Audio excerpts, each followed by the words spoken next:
believe it's in shorter and shorter supply because the resources just aren't there. So Nicco, Alex confessed in an email to me that his fear would be that he'd come across as a troglodyte. That's his word. So my question is to you, is Alex a troglodyte? Alex was very recruited Nicco for the Shorenstein Center, by the way. Alex was very kind to describe me as a colleague. He's really my boss.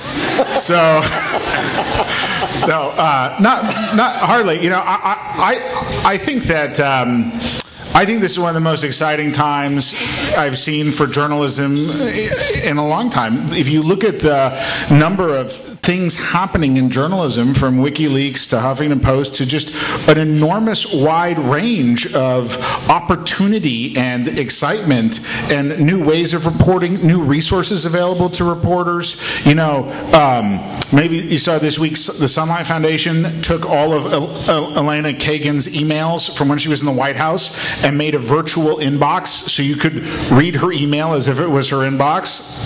There's like a tremendous amount of excitement and interesting things happening across the board, and a lot of it is very much about journalism.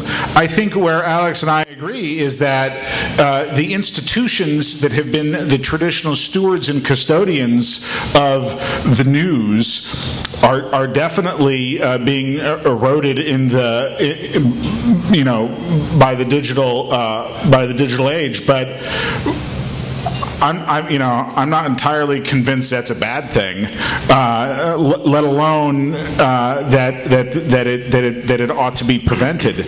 When I look at the when I look at the internet and the technology and its impact, I primarily see it as I think of it actually more as and I'm borrowing from a woman named Charlene Lee, I think of it more as a social trend, right? She says that there's a social trend where people use technology to get what they want from each other rather than through institutions. And that this affects every institution. This affects corporations, governments, nonprofits, and the media. And that's kind of at the root of it, how I understand what's going on. And I think that's a good way of understanding what's happening. It is arguably hitting the traditional institutions of the media and journalism directly and most dramatically right now. It's also happened in politics. But I still feel like it's a very exciting time for journalism, and the challenge and the task, and what I know is very interesting to talk about, is at the end of the day, what are the values that these institutions have traditionally brought? You identified one, which is what you might, the editor or curatorial job of saying this is what's important for us all to pay attention to, right? But there are so I think we have to identify what are the values or important things that are being lost, and how do we create new ways, new cultural values, new institutions that are really born of the kind of distributed network nature of the technology, rather than I think the task is imagining that future. So let me be specific about something. 10 years ago, approximately, give a week or two, the mapping of the human genome happened. And there have been stories in the newspapers and in the traditional media, news stories, reported stories versus commentaries, on has that made much of a difference 10 years later? Have we fulfilled the promise of what was possible 10 years ago when the human genome was mapped? It was going to be incredible. Francis Collins had done this work, and others. So my question is, I'm using that as an example. It's a little bit off the radar screen. It's not McChrystal. It's not that sort of stuff. Where are people going to get the reported, thoughtful, insightful, fact-based, non-editorial information? I think they get it on that through online media that aren't the WashingtonPost.com. They get it directly from the sources. In this day and age, really every intelligent person can have their own media platform. And they should. And they should talk about the things that matter to them and their work and what's important. And they should share that with their friends. And yeah. But don't certain people know more about what's happened in cancer than other people, as opposed to an open forum for everybody to give their opinion? Aren't there certain people who, through good reporting, one could learn that, in fact, more progress seems to be on the horizon with pancreatic cancer than with lung cancer, if I just pick whatever it is, based on good reporting? And I guess my question, following on Alex, is where's that reporting come from? I think it happens a lot of places. One place I think is, and I don't know that Alex agrees with me on this, but one place I think that is a non-traditional place that I think of as actually a good source for that kind of reporting is Wikipedia, right?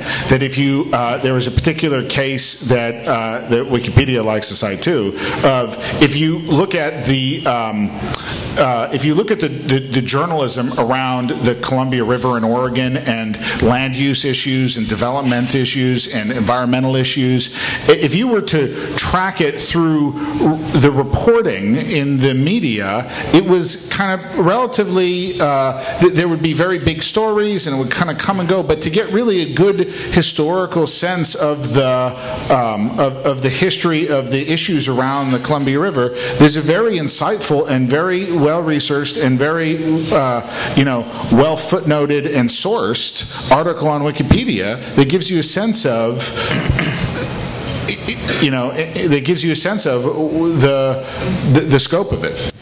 Can I address this? Because I think this is a really interesting issue. I think Wikipedia is one of the most fascinating things that's now happening and in process, because Wikipedia is morphing.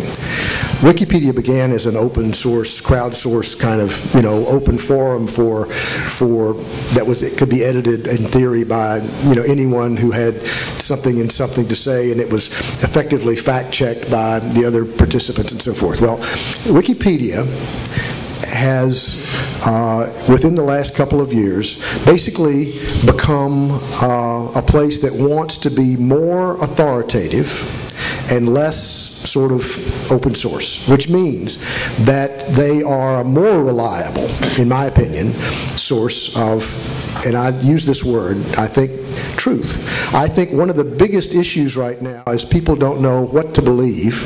Young people, according to Nicco, and I listen a lot to what Nicco says to me about this, don't trust anything or anybody. And probably the vehicle that is considered most trustworthy in the world now, online, as an arbiter of truth, is Wikipedia. It's in 270 languages now. Now, bear this in mind. Wikipedia, as an arbiter of truth in 270 languages, and it is a place that has only derivative information. In other words, there is no original reporting on Wikipedia. Wikipedia, too, is setting itself up increasingly as a news organization.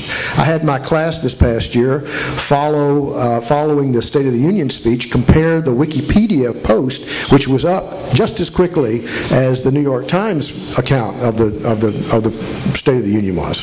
But Wikipedia's version had no byline on it. It is an opaque methodology. Some of you probably are authors of articles on Wikipedia. I allowed my students to do that this year as an alternative to writing a big paper for me, but because I felt like it was important for them to understand the system. And I had one of my students was a middle-aged man who was a senior bureaucrat from Bhutan who knew nothing about Wikipedia, but is now going back to Bhutan, is probably one of 6 people in the country who can write for